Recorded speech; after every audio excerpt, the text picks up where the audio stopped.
ખરીદીની મર્યાદા ઘટાડવાના નિર્ણય સામે ખેડૂતોનો વિરોધ, કલેક્ટરને આવેદનપત્ર પાઠવ્યું।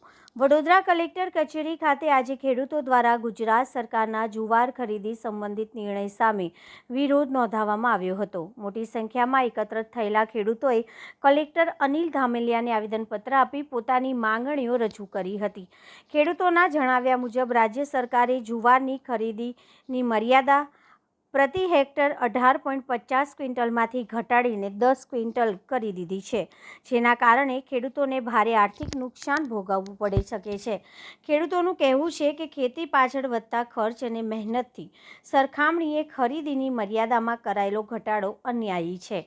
વિરોધ પ્રદર્શન દરમિયાન ખેડૂતો સરકારના આ નિર્ણયને ખેડૂત વિરોધી ગણાવ્યો હતો અને અગાઉ અમલમાં રહેલી 18.50 ક્વિન્ટલ પ્રતિ હેક્ટરની મર્યાદા યથાવત રાખવાની માંગ કરી હતી। ખેડૂત આગેવાનોનું કહેવું છે કે જો સરકાર આ નિર્ણય પર પુનઃવિચાર નહીં કરે અને જૂની ખરીદી મર્યાદા પુનઃ લાગુ નહીં કરે તો આગામી સમયમાં વધુ ઉગ્ર આંદોલન કરવામાં આવશે। આવેદનપત્ર સ્વીકાર્યા બાદ કલેક્ટર કચેરી દ્વારા ખેડૂતોની રજૂઆત સરકાર સુધી પહોંચાડવાની ખાતરી આપવામાં આવી હોવાનું જાણવા મળ્યું છે। આજે એમએસપીના ભાવથી જે જુવારની ખરીદી કરવામાં આવતી હતી, ડભોઈ તાલુકાની અંદર સૌથી વધારે જુવારનું વાવેતર થયેલું છે અને એના આધારે સરકારે જે એમએસપીના ભાવથી રજીસ્ટ્રેશન કરેલા હતા અને સદર 1લી તારીખે એક સર્ક્યુલર બહાર પાડી અને જુવારની ખરીદીની અંદર જે જથ્થો આવતો હતો જથ્થો ઘટાડી અને અડધો કરી દેવામાં આવેલ છે। એ બાબતે ખેડૂતો રોષે ભરાયેલા છે અને એના કારણે આજે કલેક્ટર કચેરી આવેદનપત્ર આપવા આવેલ છે। આવેદનપત્ર આપ્યું છે, આગળ જો તમારી આ માંગણીને નિવારણ નહીં આવે તો? અમારી માંગણીનું નિવારણ નહીં થાય તો આગળ ગાંધીનગર સુધી અમારા ખેડૂતો તૈયાર છે જવા માટે અને ઉગ્ર આંદોલન માટે પણ તમામ ખેડૂતો તૈયાર છે। જો સરકાર અમારી વાતને ધ્યાન નહીં લે તો અમે આંદોલન કરી અને સરકારનું ધ્યાન અમારી તરફ ખેંચવાની ક્ષમતા રાખીએ છીએ।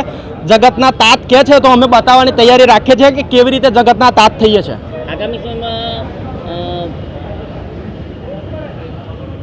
આગામી સમયમાં ઇલેક્શન આવી રહ્યું છે એમએલએનું, શું કહેશો?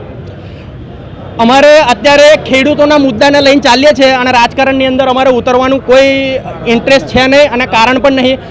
ખેડૂતના માટે જીવીએ છીએ, ખેડૂતની માટે કામ કરીએ છીએ અને ખેડૂતના મુદ્દા લઈને ચાલીએ છીએ। રાજકારણીઓ રાજકારણ કરશે, અમને એમનાથી કોઈ ફરક નહીં પડતો। એમને રાજકારણ કરવું હોય તો અમારી જોડે આવીને ઊભા રહે અને ખેડૂતોને સહયોગ આપે। આખો તાલુકો ખેડૂતોનો છે। સરકાર સામે શું અપેક્ષા રાખો? સરકાર સામે અમારી એવી અપેક્ષા છે કે વહેલામાં વહેલી તકે જે ખેડૂત વિરોધી ઠરાવ પાસ કરેલો છે એ ઠરાવ રદ થાય અને ખેડૂતોને ન્યાય થાય, એની માટે અમારી માંગ છે અને સમયસર એનું નિરાકરણ આવે ને એ વધારે જરૂરી છે।